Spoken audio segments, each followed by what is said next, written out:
بسم اللہ الرحمن الرحیم۔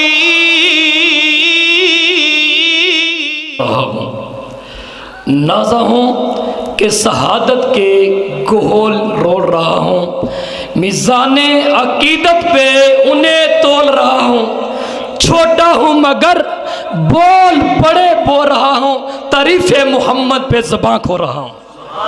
تو یہ تھے اس علاقے کے نامور خطیب اور ہماری جماعت کے ابھرتے ہوئے خطیب میری مراد قاری فاروق اعظم صاحب حافظہ اللہ تعالی۔ تو بلا تاخیر میں دعوت سخن دینے جا رہا ہوں۔ میری اور آپ کے دلوں کی دھڑکن اور اس گاؤں کے نوجوانوں کے دلوں کی دھڑکن، پہلے سال یہ خطاب بھی ادھر کر کے گئے تھی، تو پچھلے سال ان کی کسی وجہ سے ہم نہیں ان کو بلا سکے، تو اس گاؤں کے نوجوانوں کا بہت بڑا اصرار تھا کہ قاری صاحب آپ اپنے بڑے ویر کو، اپنے بھائی کو بلائیں، ان کا خطاب ہمیں بہت اچھا لگتا ہے، اور یقیناً میں ہر آنکھ کو اپنی آنکھوں سے دیکھ رہا تھا۔ انہوں نے محبت رسول بیان کی، اور اللہ کی قسم مجھے تو ایسے لگتا تھا کہ کہیں رونے کا سیلاب آ چکا ہے، اتنا عظیم انہوں نے بیان کیا تھا۔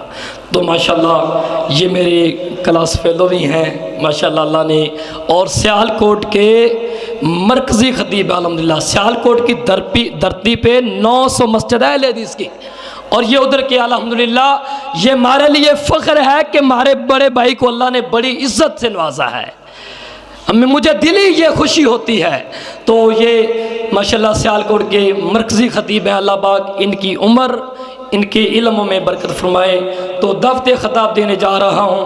میری مراد شہزادہ اہل حدیث سیالکوٹ کی شان، ترجمانوں کتاب و سنت جناب حضرت علامہ محمد اشرف شہزاد سلفی خطیب اعظم سیالکوٹ، ان کے آنے سے پہلے اپنی بیداری کا ثبوت ہونا چاہیے، پتہ ان کو چلے کہ مجھے سننے والے ادھر غیور اپنے ذہن کو، اپنی آنکھوں کو ایسے کھول کے بیٹھے ہیں، اپنے ذہن کو میری طرف کر کے بیٹھے ہیں، یہ توجہ والے ہیں، ذرا جاگنے کا ثبوت دیجئے گا۔ نعرہ تکبیر، اللہ جزائے خیر دے، نعرہ تکبیر، شان مصطفیٰ۔ اللہ پاک نے میرے محبوب کو جتنی عظمت سے نوازا نا، وَرَفَعْنَا لَكَ ذِكْرَكَ، محبوب اتنا تیرا ذکر بلند کروں، اللہ کہتے اتنا ذکر بلند کروں۔ محبوب جی جس جگہ پر خدا کی خدائی ہوگی، مصطفیٰ ادھر ہی تیری مصطفیٰ ہوگی۔ عظمت مصطفیٰ، شان صحابہ، شان ابوبکر صدیق، شان عمر فاروق، عثمان غنی اور جناب حیدر کرار رضی اللہ تعالیٰ عنہ۔ تو دعوت خطاب دیتا ہوں، میری مراد حضرت علامہ محمد اشرف شہزاد سلفی خطیب اعظم سیالکوٹ۔ فلا مضل له ومن يضلله فلا هادي له، أشهد أن لا إله إلا الله وحده لا شريك له، وأشهد أن محمدًا عبده ورسوله، اللهم صل على محمد وأزواجه وذريته كما صليت على آل إبراهيم، وبارك على محمد وأزواجه وذريته كما باركت على آل إبراهيم إنك حميد مجيد۔ رب اشرح لي صدري ويسر لي أمري واحلل عقدة من لساني يفقهوا قولي۔ اللہ سبحانہ و تعالی نے میرے اور آپ کے پیر و مرشد جناب محمد الرسول اللہ صلی اللہ علیہ وسلم کو حکم دیا ہے وَرَبَّكَ فَكَبِّرْ، آپ اپنے رب کی بڑائی بیان کیجئے، وَكَبِّرْهُ تَكْبِيرًا۔ دوسری جگہ ایک بار پھر اللہ رب العزت نے فرمایا ہے کہ اپنے رب کی بڑائی بیان کیجئے۔ نبی پاک صلی اللہ علیہ وسلم پھر کثرت کے ساتھ اللہ اکبر پڑھا کرتے تھے۔ آپ نماز شروع کرتے تو اللہ اکبر کہتے کہ اللہ ہی سب سے بڑا ہے۔ آپ رکوع جاتے تو اللہ اکبر کہتے کہ اللہ ہی سب سے بڑا ہے۔ سجدے میں جاتے تو آپ پھر فرماتے اللہ اکبر، اللہ ہی سب سے بڑا ہے۔ سارے جھگڑے، ساری لڑائیں، سارے ہم سے دھوکے اسی وجہ سے ہوتے ہیں کہ ہمیں عربی کا ترجمہ نہیں آتا۔ جب نبی پاک صلی اللہ علیہ وسلم فرما رہے ہیں کہ اللہ ہی سب سے بڑا ہے تو پھر اللہ کی برابری کرنے والا کائنات میں کون ہو سکتا ہے؟ حتیٰ کہ صحابہ فرماتے ہیں سلام پھیرنے کے بعد نبی پاک صلی اللہ علیہ وسلم پہلا کلمہ یہ بولا کرتے تھے اللہ اکبر، اللہ ہی سب سے بڑا ہے۔ نماز پڑھ لینے سے کوئی بڑا نہیں ہو جاتا، بڑی تو اللہ کی ذات ہے۔ صحابہ فرماتے ہیں اگر نبی پاک صلی اللہ علیہ وسلم کہیں سیڑھیوں پہ چڑھتے تو جیسے جیسے آپ اوپر چڑھتے جاتے اللہ اکبر کہتے جاتے کہ اوپر چڑھنے سے کوئی بڑا نہیں ہو جاتا، بڑی تو اللہ کی ذات ہے۔ جناب علی پاک رضی اللہ تعالیٰ عنہ فرماتے ہیں نبی پاک صلی اللہ علیہ وسلم اپنی سواری پہ، اونٹنی پہ جب سوار ہوتے، سوار ہونے کے بعد آپ 3 بار پڑھتے اللہ اکبر، اللہ اکبر، اللہ اکبر، اللہ ہی سب سے بڑا ہے، اللہ ہی سب سے بڑا ہے، اللہ ہی سب سے بڑا ہے۔ معنی یہ ہے بڑی سواری پہ چڑھ جانے سے کوئی بڑا نہیں ہو جاتا، بڑی تو اللہ کی ذات ہے۔ اور وہ اتنا بڑا ہے، اس کی بڑائی کا اندازہ یہ انسانی سوچ نہیں لگا سکتی۔ اس لیے اللہ نے کہا ہے بس اپنے رب کی بڑائی بیان کرو، یہ تمہاری سوچ سے باہر ہے کہ اللہ پاک کی ذات کتنی بڑی ہے۔ یہ انسانی عقل تو اتنی چھوٹی ہے، یہ تو اللہ کی مخلوق کا اندازہ نہیں لگا سکتی کہ اللہ کی مخلوق کتنی بڑی ہے۔ ہماری سائنس ترقی کرتے کرتے آج یہاں تک پہنچی ہے، کہتے ہیں جو ہمیں سورج نظر آتا ہے وہ ہماری زمین سے 10 لاکھ گنا بڑا ہے۔ 10 لاکھ زمینیں اس سورج میں آ سکتی ہیں، اور آپ جانتے ہیں جو چیز جتنی زیادہ دور ہوتی ہے اتنی چھوٹی نظر آتی ہے۔ یہ سورج ہم سے کروڑوں میل دور ہے اور ہماری زمین سے 10 لاکھ گنا بڑا ہے، وہ ہمیں فٹ بال سا نظر آتا ہے، تو آسمان کتنا بڑا ہوگا جس کا کنارہ ہی نظر نہیں آتا۔ پھر ایک آسمان نہیں، پھر دوسرا آسمان اس سے بڑا ہے، تیسرا اس سے بڑا ہے، چوتھا اس سے بڑا ہے، پھر 5واں، پھر 6واں، پھر 7واں آسمان، یہ بھی چھوٹے ہیں۔ اللہ پاک کا قرآن کہتا ہے وسیع کرسیہ السماوات والارض، اللہ پاک کی ایک کرسی ہے وہ 7 زمینوں اور 7 آسمانوں سے بڑی ہے۔ یہ تو اللہ کی مخلوق ہے۔ اللہ اکبر، اللہ تو سب سے بڑا ہے۔ وہی شہنشاہ اس پوری کائنات کا نظام چلا رہا ہے، اور پوری کائنات کے لوگ اس کے فیصلے کے آگے سارے ہی بے بس ہیں۔ فرشتے بھی اس کے آگے بے بس ہیں، اولیاء بھی بے بس ہیں، انبیاء بھی بے بس ہی گزرے ہیں۔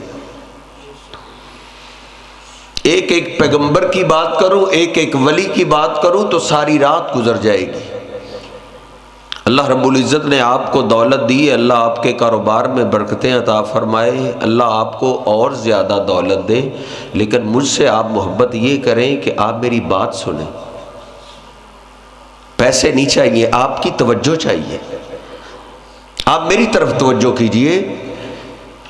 اللہ پاک کے آگے سارے ہی بے بس ہیں، اور اولیاء کی بات کیسے کریں، باقی انبیاء کی بات کیسے کریں. میں اور آپ اپنے محبوب پیغمبر کو دیکھ لیجئے، ہمارے پیر و مرشد اللہ کے فیصلے کے آگے بے بس تھے. نبی پاک صلی اللہ علیہ وسلم کے گھر سے کتنے جنازے اٹھ گئے.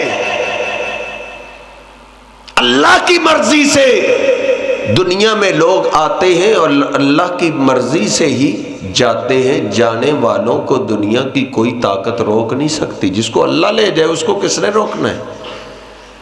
نبی پاک صلی اللہ علیہ وسلم کا آخری بیٹا، 2-3 بیٹے پہلے فوت ہو گئے، بس ایک بچا ہے آخری، ابراہیم. آپ کو اطلاع دی گئی آپ کا آخری بیٹا بھی بیمار ہو گئے. اور بیٹے کی محبت ایک باپ ہی جانتا ہے، خصوصاً وہ جس کے پاس ایک ہی بیٹا ہو، وہ بیمار ہو جائے تو باپ کے دل پہ کیا گزرتی ہے یہ کسی کو احساس نہیں ہوتا، یہ ایک باپ کو یہ احساس ہو سکتا ہے. ڈاکٹر کے پاس جا کے کہتا ہے ڈاکٹر صاحب میرے جانور بک جائے، میری جائیداد بک جائے، میرے بیٹے کو بچاؤ. بیٹے کو بچانے کے لیے باپ ہر چیز بیچنے کے لیے تیار ہو جاتا ہے. میرے محبوب علیہ السلام کی گود میں آپ کا آخری بیٹا ہے. نبی پاک صلی اللہ علیہ وسلم نے فقبلہ فشمہ، حدیث پاک کے الفاظ ہیں، آپ نے اپنے بیٹے کو سونگا پھر چوما اور اس کے سانس رک گئے. نبی پاک صلی اللہ علیہ وسلم کی آنکھوں میں آنسو آ گئے. عبد الرحمن قریب آئے، عرض کرتے اللہ کے رسول آپ تو ہمیں صبر کی تلقین کرتے ہیں، آپ بھی رو رہے ہیں. کہا عبد الرحمن یہ میرے دل کا ٹکڑا ہے، میرا بیٹا ہے، اس کی محبت اللہ نے میرے دل میں رکھی ہے، اس کا اٹکا ہوا سانس مجھ سے برداشت نہیں ہوا. نبی پاک صلی اللہ علیہ وسلم کی گود میں آپ کا آخری بیٹا بھی دم توڑ گیا. اللہ کے فیصلے کے آگے سارے ہی بے بس ہیں. صحابہ کہتے ہیں نبی پاک صلی اللہ علیہ وسلم روتے رہے، آپ نے خود غسل دیا آپ روتے رہے، آپ نے کفن پہنایا آپ روتے رہے، حتیٰ کہ آپ قبر میں اتار رہے، آپ کی داڑھی مبارک آنسوں سے تر ہے، پھر بھی آنسو تھم نہیں رہے. تو پھر آپ نے روتے ہوئے فرمایا ان العین تدمع والقلب یحزن. آنسو تھم اس لیے نہیں رہے کیونکہ بیٹے کی جدائی کا غم بڑا ہے، لیکن ہم اللہ کے فیصلے کے آگے بے بس ہیں. ولا نقول الا ما یرضی ربنا. اپنے بیٹے کی جدائی میں بھی ہم اپنی زبان سے وہی بول لیں گے جس سے اللہ راضی ہوگا. اللہ کے فیصلے کے آگے ساری کائنات، جب آپ بے بس ہیں تو آپ سے اللہ تو کائنات میں آیا ہی نہیں. ارے نوجوان، یہ بخاری شریف کی میں نے حدیث پاک پیش کی ہے، تو نبی پاک صلی اللہ علیہ وسلم کی حدیثیں انٹرنیٹ سے خود تلاش کر کے پڑھ. آج تو تیری اور میری زبان میں اردو ترجمے کے ساتھ نبی علیہ السلام کی ہر حدیث پاک آ چکی ہے. آج تو تجھے بے وقوف لوگ نہ بنائیں. لوگ کس سے کہانیاں گھڑتے ہیں، کہتے ہیں ایک بڑھیا روتی ہوئی گئی پیر صاحب کے دربار پہ، اس نے شور برپا کر دیا، پیر صاحب گھبرائے ہوئے باہر نکلے. کیا ہوا ہے؟ کہا تم ادھر بیٹھے ہو. اسرائیل آیا، وہ میرے بیٹے کو مار کے چلا گیا. پیر صاحب کو بڑا غصہ آیا، اسرائیل نے مجھ سے اجازت بھی نہیں لی.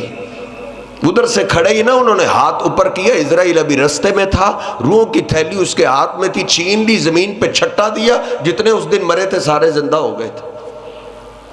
ایسے واقعات بیان کر کے لوگ ہمیں پاگل بناتے ہیں، بے وقوف بناتے ہیں، جھوٹی داستانیں گھڑتے ہیں. حالانکہ اللہ پاک کے فیصلے کے آگے ہمارے پیارے نبی بھی بے بس تھے، کیونکہ اللہ اکبر، وہ اللہ کی سب سے بڑی ذات. اور اس سے بڑے تعجب والی بات یہ ہے کہ وہ اتنا شہنشاہ ہو کے اس کو اپنی مخلوقات میں سے سب سے زیادہ محبت اور پیار میرے اور آپ کے پیر و مرشد جناب محمد الرسول اللہ صلی اللہ علیہ وسلم کے ساتھ ہے.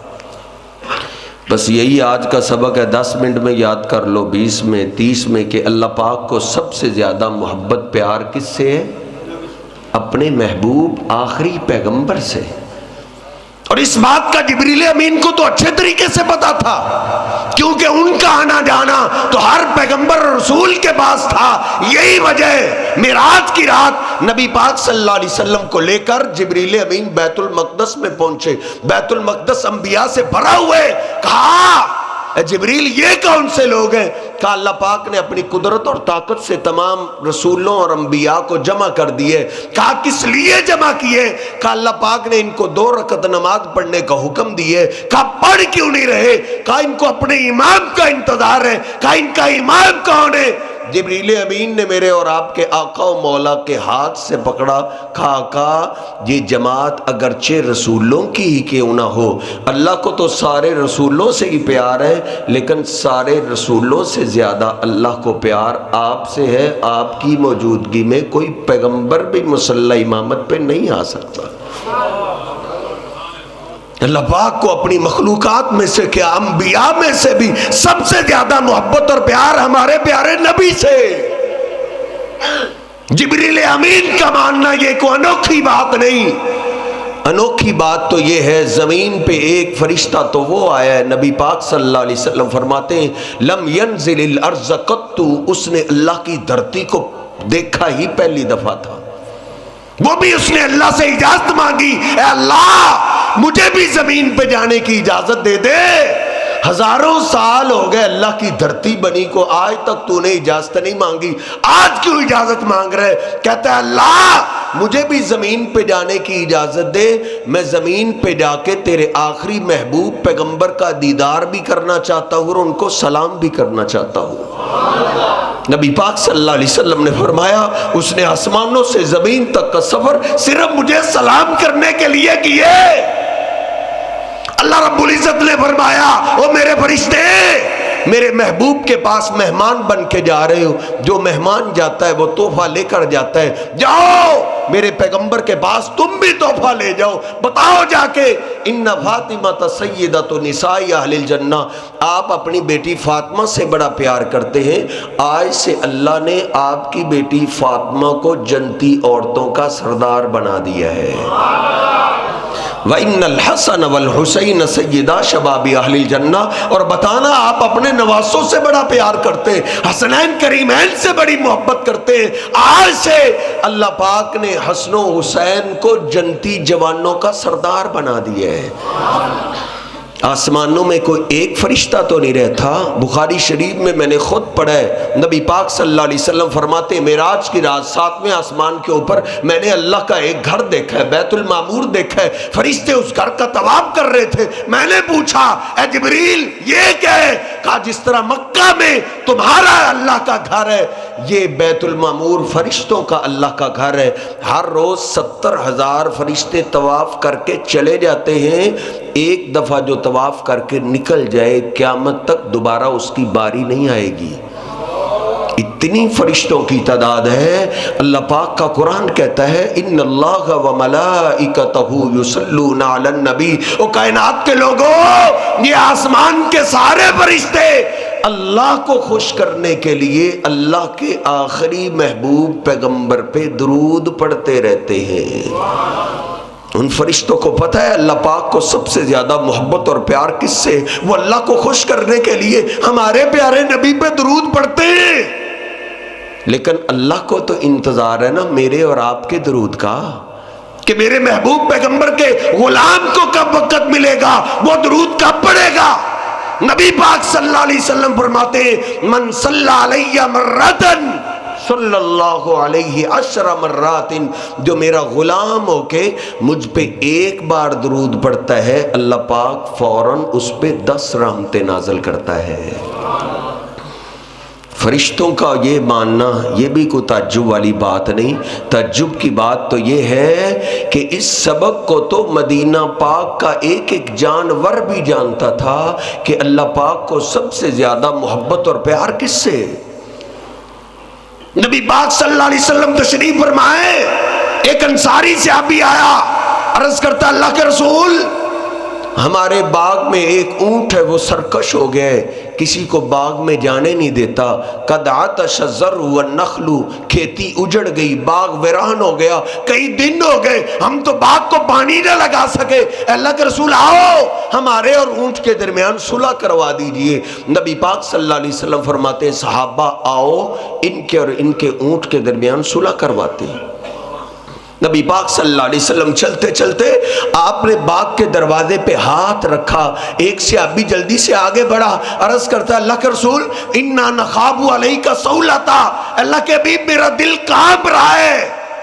آپ اندر جائیں گے، اندر کوئی آپ کا غلام تو نہیں جو آپ کی عظمت جانتا ہو، اندر کوئی آسمانی فرشتہ تو نہیں جو آپ کی شان کو جانتا ہو، اللہ کے رسول اندر ایک سرکش جانور ہے، میرا دل کانپ رہا ہے کہیں وہ آپ کے آگے سرکشی نہ کر بیٹھے، آپ کی گستاخی نہ کر بیٹھے۔ آپ مسکرائے، آپ نے فرمایا لیس علی منہ بأس، تم پیچھے ہٹو، مجھے تو کوئی خطرہ نہیں۔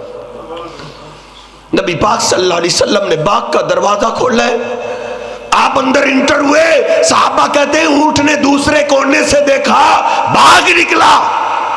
فلما نظر الجمل الی رسول اللہ، جب وہ اونٹ قریب آیا تو اس کی نگاہ ہمارے پیارے نبی پہ پڑ گئی، اس نے جو ہی دیکھ لیا اس کے قدم وہی رک گئے۔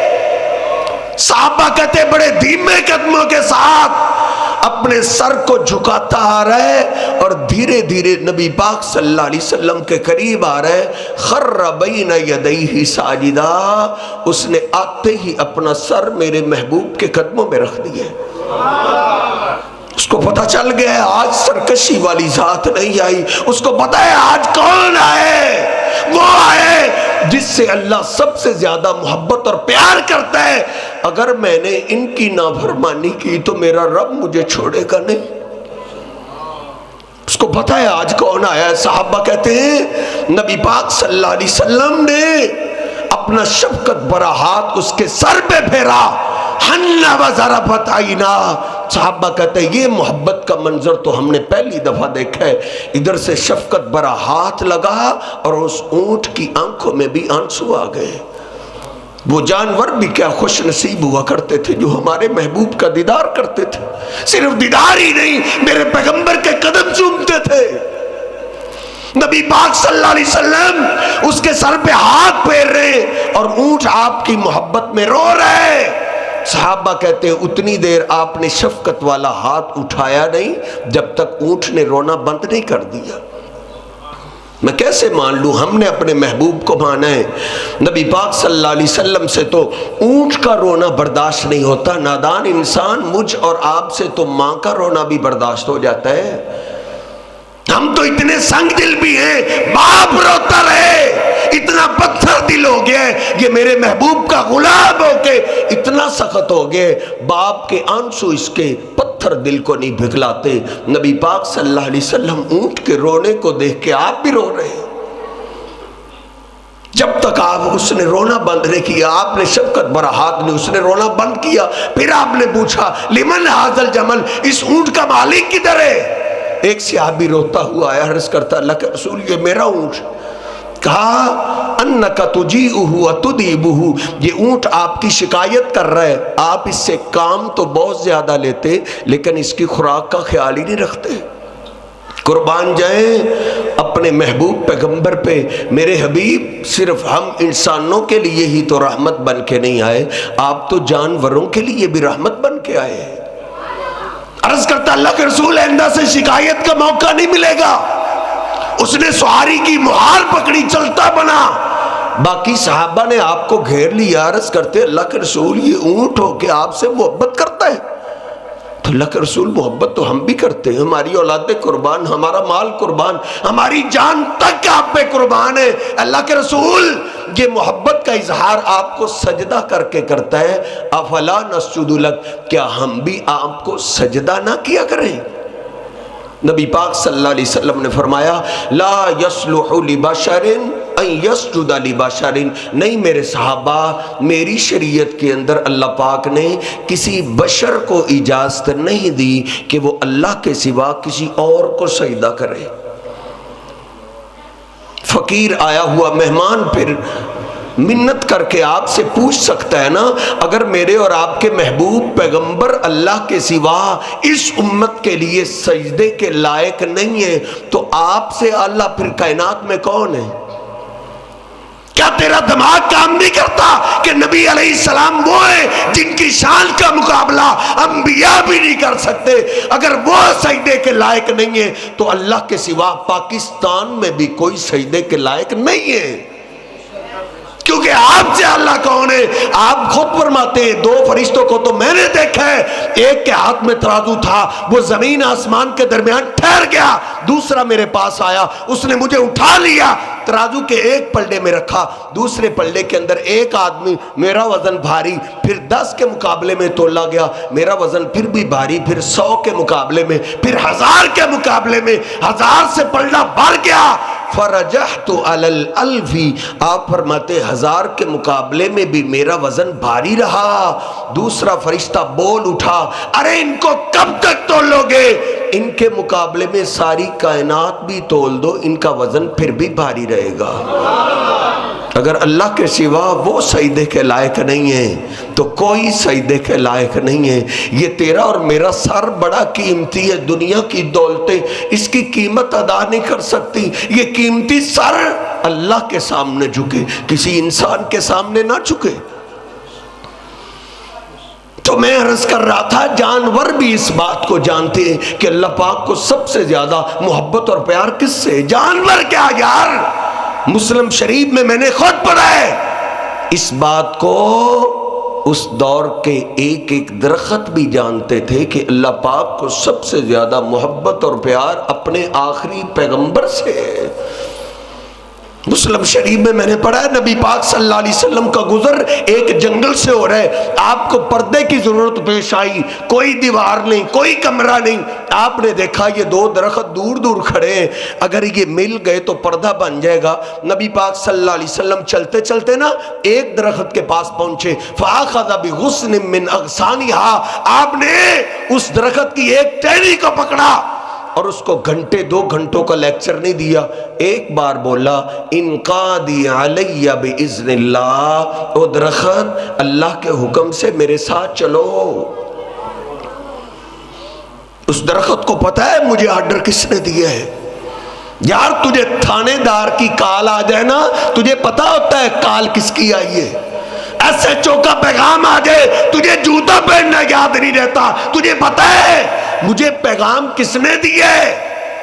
تیرے گاؤں تیرے علاقے کے سردار وڈیرے کی طرف سے پیغام آ جائے، تیرا باپ بھی تجھے ڈانٹے گا، تیری ماں بھی ڈانٹے گی، بیٹا جانا تھا ہم نے اس کے ملک میں اس کے علاقے میں رہنا ہے تو اس کی ماننی پڑے گی، وگرنہ وہ ہمیں رہنے نہیں دے گا۔ اس درخت کو بھی پتا ہے مجھے آرڈر کس نے دیا ہے۔ صحابہ کہتے ہیں منظر تو ہم نے کیا عجب دیکھا ہے، فَانْقَادَتْ مَعَهُ كَالْبَعِيرِ الْمَخْشُوشِ، ادھر سے نبی پاک صلی اللہ علیہ وسلم نے درخت کو آرڈر دیا، وہ زمین کو پھاڑتے ہوئے آپ کے ساتھ ایسے چلا جیسے تابعدار اونٹ اپنے مالک کے پیچھے چلتا ہے۔ نبی پاک صلی اللہ علیہ وسلم کے ساتھ چلتا ہے، درمیان میں آیا، آپ نے فرمایا ٹھہر جاؤ، وہ ٹھہر گیا۔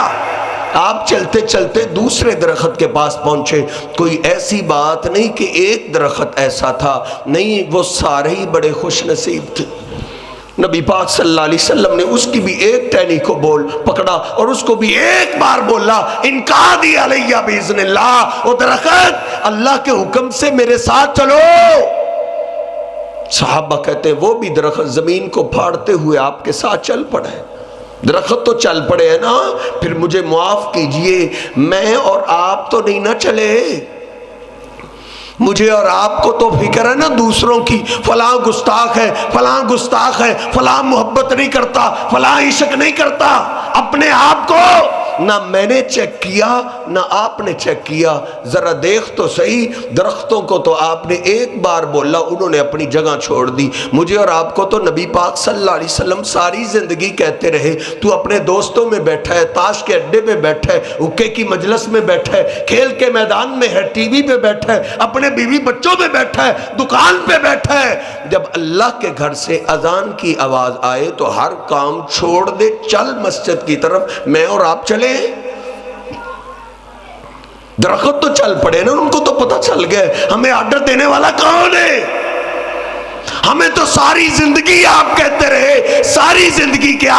جناب علی پاک کا میں نے فرمان پڑھا ہے، جناب علی پاک فرمایا کرتے تھے جو آپ کا آخری کلام میں نے سنے، آپ یہی کہتے ہوئے جا رہے تھے الصلاۃ الصلاۃ وما ملکت ایمانکم۔ او میری امت کے لوگوں، میں تو جا رہا ہوں، میرے جانے کے بعد نمازوں کا خیال رکھنا، نمازوں کا خیال رکھنا، غلاموں کا خیال رکھنا۔ یار نافرمان سے نافرمان بیٹھا ہو نا، گستاخ سے گستاخ بیٹھا ہو، تیرا سارا محلہ سارا گاؤں جانتا ہو یہ بڑا اپنے باپ کا نافرمان ہے، اس نے اپنے باپ کی کبھی نہیں مانی، لیکن اس کا بھی اگر بوڑھا باپ مرتے ہوئے کوئی آخری وصیت کر جائے نا تو اس گستاخ سے گستاخ بیٹے کو بھی مرے ہوئے باپ پہ ترس آ ہی جاتا ہے، وہ اپنے بوڑھے باپ کی آخری وصیت کو کبھی نہیں چھوڑتا۔ ہم نے تو اپنے محبوب سے وہ سلوک بھی نہیں کیا جو ایک گستاخ بیٹے کا اپنے باپ سے۔ نہ دھوکہ دیجئے اپنے آپ کو، نبی پاک صلی اللہ علیہ وسلم سے محبت کرنے والا وہ ہے جو مرتے مرتے بھی نماز نہ چھوڑے، مرتے مرتے بھی نماز نہ چھوڑے۔ وہ جو سچی محبت کرنے والے، سچا پیار کرنے والے تھے نا، جن کی جنت کی بشارتیں اللہ نے زمین پہ اتار دی تھی، دنیا میں ان کو جنت کی بشارتیں دے دی گئی تھی، وہ مرتے مرتے بھی نماز نہیں چھوڑتے تھے۔ ان کو اپنے محبوب کی آخری وصیت کا اتنا احساس تھا۔ جناب عمر فاروق رضی اللہ تعالیٰ عنہ آدھی دنیا کے حکمران ہیں، فجر کی نماز مسجد میں پڑھا رہے ہیں۔ آج کل تو ماشاءاللہ جس کے پاس بڑا موبائل آ جائے، بڑی گاڑی آ جائے، وہ مسجد میں آنا اپنی توہین سمجھتا ہے نا۔ جس کو چھوٹی سی کرسی مل جائے وہ مسجد میں آنا اپنی گستاخی سمجھتا ہے۔ دیکھ آدھی دنیا کا حکمران ہے، مسجد میں آ کے فجر کی نماز پڑھا رہا ہے۔ پتہ ہے جس سے میں محبت کرتا ہوں انہوں نے ہمیں آخری وصیت نماز کی ہے۔ دشمن ممبر کے پیچھے چھپا ہوا ہے، اس نے خنجر نکالا، پیٹ پہ وار کیا، پیٹ پھٹ گیا، آنتڑیے باہر، خون کے فوارے چھوٹ پڑے، سنبھلا نہیں گیا، گرتے گرتے پیچھے عبد الرحمن کھڑے ہوئے تھے۔ بخاری شریف میں فَأَخَذَ بِيَدِ عبد الرحمن فَقَدَّمَهُ، عبد الرحمن کے ہاتھ سے پکڑا، مصلی پہ کھڑا کر دیا، کہا عبد الرحمن میری فکر چھوڑو، نماز کی فکر کرو۔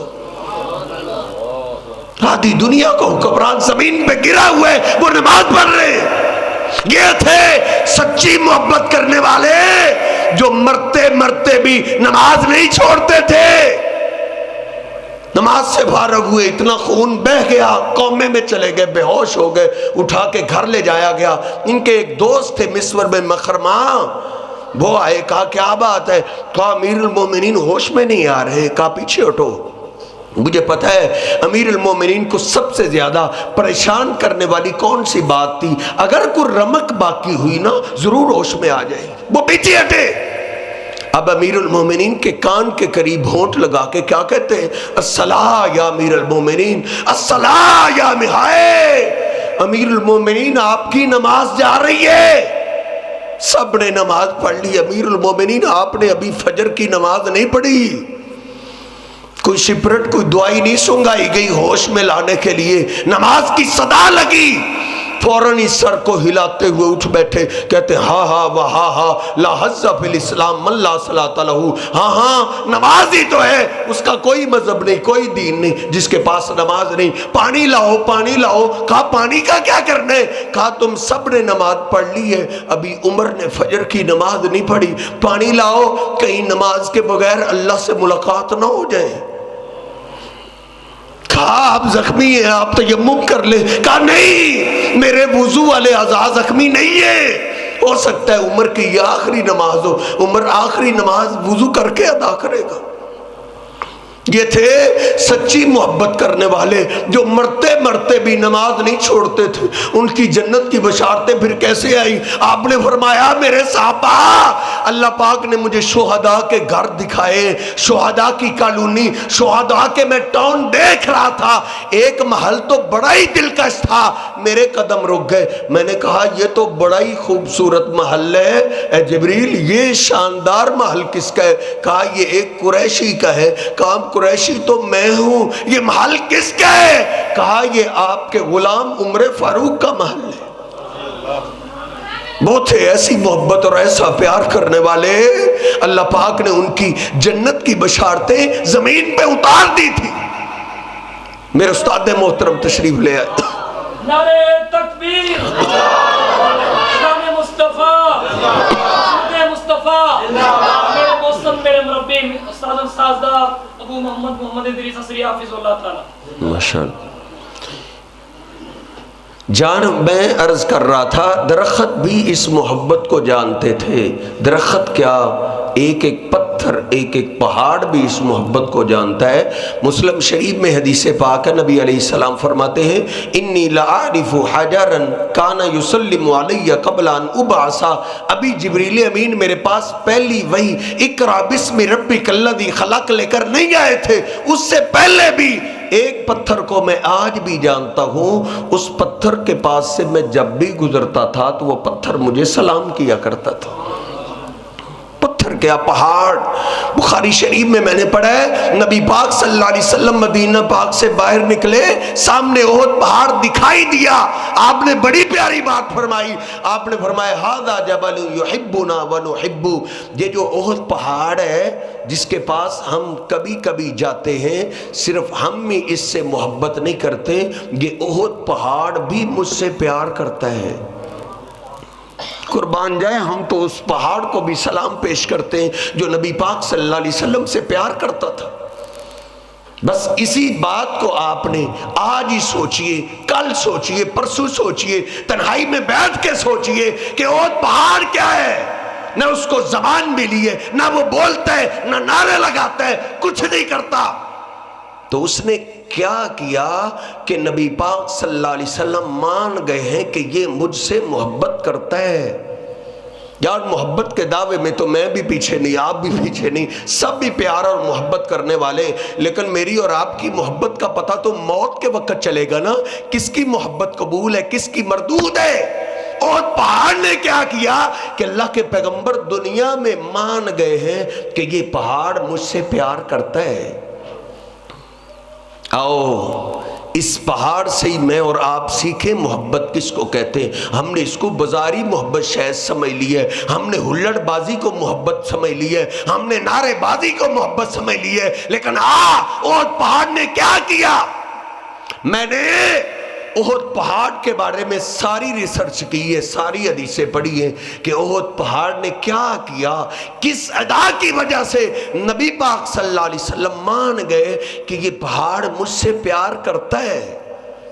پھر صحیح البخاری شریف کی مجھے یہ حدیث ملی، میں پڑھا، میری آنکھوں میں آنسو آ گئے کہ پہاڑ نے کیسا کام کیا کہ اللہ کے پیغمبر مان گئے کہ یہ مجھ سے پیار کرتا ہے. نبی پاک صلی اللہ علیہ وسلم اپنے صحابہ کے ساتھ ہیں. احد پہاڑ کو آپ کا ایک قدم لگا، احد پہاڑ ہلنے لگا، جھومنے لگا. نبی پاک صلی اللہ علیہ وسلم نے اس کے اوپر ایک قدم مارا اور آپ نے فرمایا اسکن احد، اے احد ٹھہر جا. کس کو کہا ہے؟ بے جان کو. علم کی ڈگری نہیں، نام کے ساتھ چار چار القابات نہیں لگے. پہاڑ ہے، بے جان ہے. پہاڑی علاقوں میں زلزلے آئے، پہاڑ ٹوٹ گئے، لیکن احد پہاڑ نے اپنے آپ کو ہلنے نہیں دیا. کیوں نہیں ہلنے دیا؟ اس کو کس نے کہا تھا ٹھہر جا؟ اس کے محبوب پیغمبر نے کہا تھا ٹھہر جا. اس کو آپ نے ایک بار بولا، وہ 1400 سال سے کبھی نہیں ہلا. نبی پاک صلی اللہ علیہ وسلم نے مجھے بھی فرمایا، آپ کو بھی فرمایا. میں اپنی زبان کا گندہ استعمال کرنے لگا، دل سے صدا آئی، ارے ٹھہر جا، تیرے پیغمبر نے تجھے روکا ہے. میں اپنی آنکھوں کا گندہ استعمال کرنے لگا، بے حیائی دیکھنے والا، لوگوں کی عزتوں کو تار تار کرنے لگا. دل سے صدا آئی اور سنتے سناتے تجھے زندگیاں گزر گئی ہیں. تیرے پیغمبر پیغمبر نے تجھے گندی آنکھ استعمال کرنے سے کتنا روکا ہے، نہ میں رکا نہ آپ رکے، میں اپنے کانوں کا گندا استعمال کرنے لگا، دل سے صدا آئی ارے ٹھہر جا، تیرے پیغمبر نے تجھے روکا ہے، میں ماں کی گستاخی کرنے لگا، دل سے صدا آئی ٹھہر جا، میں اپنے باپ کی بے ادبی کرنے لگا، دل سے صدا آئی ٹھہر جا، تیرے باپ کے احترام کے بارے میں تیرے پیغمبر نے تجھے کتنا سمجھایا ہے، باپ کی نافرمانی سے کتنا روکا ہے، نہ میں رکا نہ آپ رکے، نہ بولنے والا رکا نہ بلانے والا رکا، نہ اشتہار والا رکا نہ اخبار والا رکا، نہ محبت رسول کا دعوے دار رکا، نہ اہل سنت رکا نہ اہل حدیث رکا، اور سارے محبت اور عشق کے دعوے کرتے رہے۔ آج جا کے دیکھ لیجئے سچی پکی محبت کرنے والے وہ پہاڑ جانور درخت تھے یا میں اور آپ ہیں؟ اور یہ ایسی بھی انہونی محبت نہیں کہ جو انسان کی بس کی بات نہ ہو، ہاں ایک جماعت ایسی گزری ہے جو یہ محبت کر چکی ہے۔ دو مثالیں استاد محترم تشریف فرمائے، دو مثالیں عرض کر کے بات کو ختم کرتے ہیں۔ نبی پاک صلی اللہ علیہ وسلم خطبہ ارشاد فرما رہے، ایک صحابی مسجد میں کھڑا ہے، آپ نے فرمایا بیٹھ جاؤ، اس نے تو بیٹھ ہی جانا تھا، ایک دروازے پہ ہے وہ ادھر ہی بیٹھ کے کہا ابن مسعود آپ کو نہیں بولا تھا، آپ اندر آ جائیں۔ نبی پاک صلی اللہ علیہ وسلم جمعے کے خطبے سے فارغ ہوئے، ایک صحابی گھبرایا ہوا آیا، عرض کرتا اللہ کے رسول عبداللہ بن رواحہ جو مسجد کی گلی میں دھوپ میں بیٹھا ہے، وہ اپنا قدم نہیں ہلا رہا۔ نبی پاک صلی اللہ علیہ وسلم گھبرائے اٹھے، عبداللہ بن رواحہ کو کیا بنے؟ اور مدینے میں آنے جانے والے لوگ جانتے ہیں مدینہ پاک میں کس قدر شدت کی گرمی ہوتی ہے۔ نبی علیہ السلام نے جا کے دیکھا عبداللہ بن رواحہ پسینے میں نہائے ہوئے، کہا عبداللہ تم ادھر بیٹھے ہو؟ کہا ہاں اللہ کے رسول آج جمعے کی نماز کے لیے آتے آتے مجھے دیر ہو گئی۔ کہا ادھر کیوں بیٹھے ہو؟ کہا جب چلتے چلتے میں ادھر پہنچا میرے کانوں میں آپ کی آواز پڑی بیٹھ جاؤ، آقا میں ادھر ہی بیٹھ گیا تھا، اس کے بعد میں نے اپنے قدم کو نہیں ہلایا۔ کہا عبداللہ تیرے محبوب پیغمبر تجھے دیکھ نہیں رہے لیکن ان کا آرڈر تو تیرے کانوں میں پڑ گیا نا، دیکھنا اٹھا ہوا قدم تیرا کہیں تجھے گستاخ رسول نہ بنا دے۔ وہ ایک ایک آرڈر پہ ایسے قربان ہوتے تھے۔ مدینہ پاک میں صدا لگی ہے وہ مجاہدوں، دشمن نے اچانک حملہ کیا ہے، اللہ کے پیغمبر تمہیں فوراً طلب کر رہے۔ ایک صحابی سیدنا حنظلہ رضی اللہ تعالیٰ عنہ، شادی کی پہلی رات ہے، کانوں میں آواز پڑی اٹھے، غسل کرنے کے لیے جانے لگے، خیال آیا اعلان کرنے والا تو کہہ رہا ہے فوراً نکلو حنظلہ، غسل کرتے کہیں تجھے دیر نہ ہو جائے۔ سامان مقتل اٹھایا، گئے نبی پاک صلی اللہ علیہ وسلم کا دفاع کرتے کرتے اپنی جان کا نذرانہ پیش کر دیا۔ میں اور آپ اپنے جذبات نہیں قربان کر سکتے، اپنی خواہشات نہیں قربان کر سکتے، اپنے دل سے ابھرتے ہوئے خیالات کو قربان نہیں کر سکتے۔ ادھر دیکھ انہوں نے جان کا نذرانہ ایک پیغام پہ قربان کر دیا۔ نبی پاک صلی اللہ علیہ وسلم اگلے دن شہداء کا معائنہ کر رہے ہیں، شہداء کا معائنہ کرتے کرتے حنظلہ کی میت پاک آئی، آپ چہرے کو چھپاتے ہوئے پیچھے ہٹ گئے۔ آپ نے فرمایا میرے حنظلہ کے گھر والوں کو لایا جائے۔ صحابہ حیران ہیں، آئے، کہا اللہ کے رسول کیا بات ہے؟ کہا بتاؤ میرا حنظلہ کس کیفیت میں آیا تھا؟ کہا اللہ کے رسول آپ جانتے ہیں آپ کے حنظلہ کی شادی کی پہلی رات تھی، غسل فرض ہو چکا تھا، بس دیر سے ڈرتے ہوئے آپ کے حنظلہ نے غسل نہیں کیا۔ نبی پاک صلی اللہ علیہ وسلم کی آنکھیں برس پڑی، موتیوں کی لڑیاں جا رہی ہیں، روتے ہوئے آپ فرماتے ہیں بس یہی بات ہے، میں بھی حیران تھا، باقی بھی تو میرے شہداء پڑے ہیں لیکن فرشتے صرف حنظلہ کو جنت کے پانی سے غسل دے رہے ہیں۔